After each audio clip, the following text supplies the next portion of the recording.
જૂનાગઢ ગિરનાર મંડળના સાધુ સંતોને રામ મંદિરમાં આગામી દિવસોમાં યોજવા જઈ રહેલ પ્રાણ પ્રતિષ્ઠા મહોત્સવમાં પહોંચવા માટે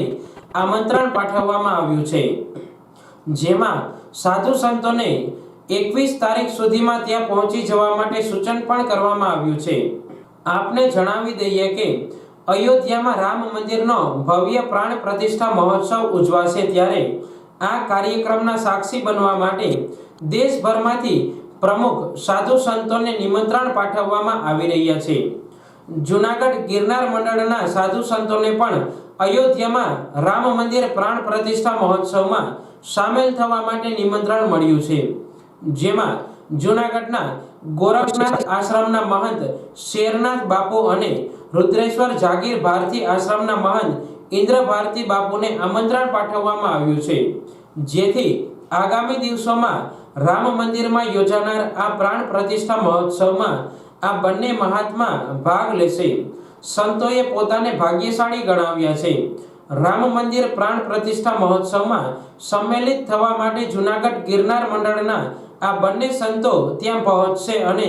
અયોધ્યામાં થનારી આ ઐતિહાસિક સ્થળના પોતે સાક્ષી બનવા માટે જઈ રહ્યા હોવાથી પોતાને ભાગ્યશાળી ગણાવ્યા હતા। श्री राम जन्मभूमि तीर्थ क्षेत्र अयोध्या આપણે સૌ જાણીએ છીએ એમ ઉત્તર પ્રદેશમાં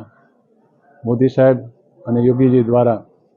તેમજ સમસ્ત હિન્દુ સમાજની એક ભાવનાને કારણે રામ મંદિરનું દિવ્ય અને ભવ્ય નિર્માણ થયું છે અને આ મંદિરમાં જ્યારે રામલાલાની પ્રાણ પ્રતિષ્ઠા થઈ રહી છે, પોષ મહિનાની દ્વાદશીના દિવસે સોમવારના દિવસે અને તારીખ 22ના રોજ આપણે સૌ રામલાલાની પ્રતિષ્ઠાના સાક્ષી બનવા જઈ રહ્યા છીએ, ત્યારે આ આમંત્રણ અમને સરકાર દ્વારા તેમજ પરિષદ બંને દ્વારા અમને પ્રાપ્ત થયું છે અને એમાં અમે જવા માંગીએ છીએ, કારણ કે આ સુવર્ણ અવસરના સાક્ષી બનવું એ પણ આપણા એક સદનસીબ છે। સૌ કોઈ સમસ્ત ધાર્મિક જનસમાજના હૃદયમાં બેઠેલા રામલાલાની પ્રાણ પ્રતિષ્ઠાનો મહોત્સવ હોય એટલે સૌ પોતપોતાના ઘરે આ પ્રસંગને જરૂર નિહાળશે,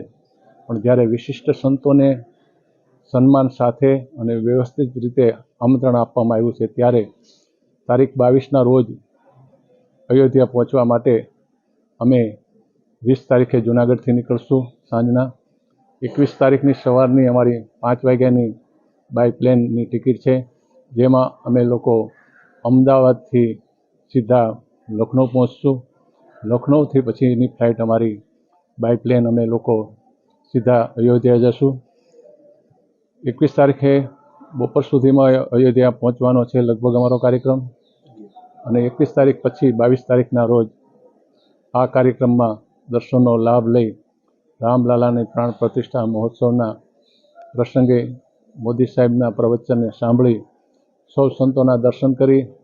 રામ મંદિરના રામજીના દર્શન કરી 22-23ના રોજ બપોર પછી અમારું પ્લેન કાશીનું છે અયોધ્યાથી, અને કાશીથી પાછા અમે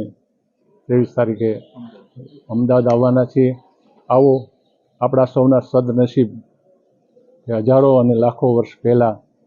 શ્રી રામચંદ્રજી ભગવાને મર્યાદા પુરુષોત્તમે પોતાનું જીવન મર્યાદિત જીવિત અને ખૂબ જ આપણે શુભ સંદેશ અને સંસ્કારનો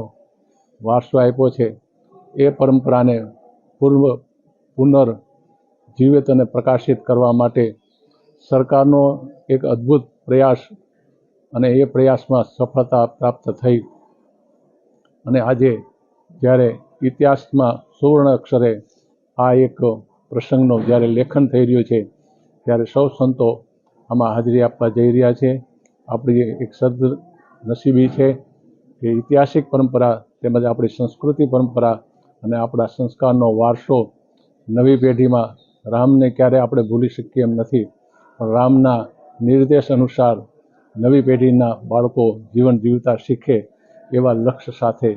આપણે રામ મંદિરના રામલાલાના પ્રતિષ્ઠા મહોત્સવમાં અદ્ભુત, અણમોલ અને અલૌકિક લાવો લઈએ। એવમ અસ્તુ। આપ સૌને જય શ્રી રામ।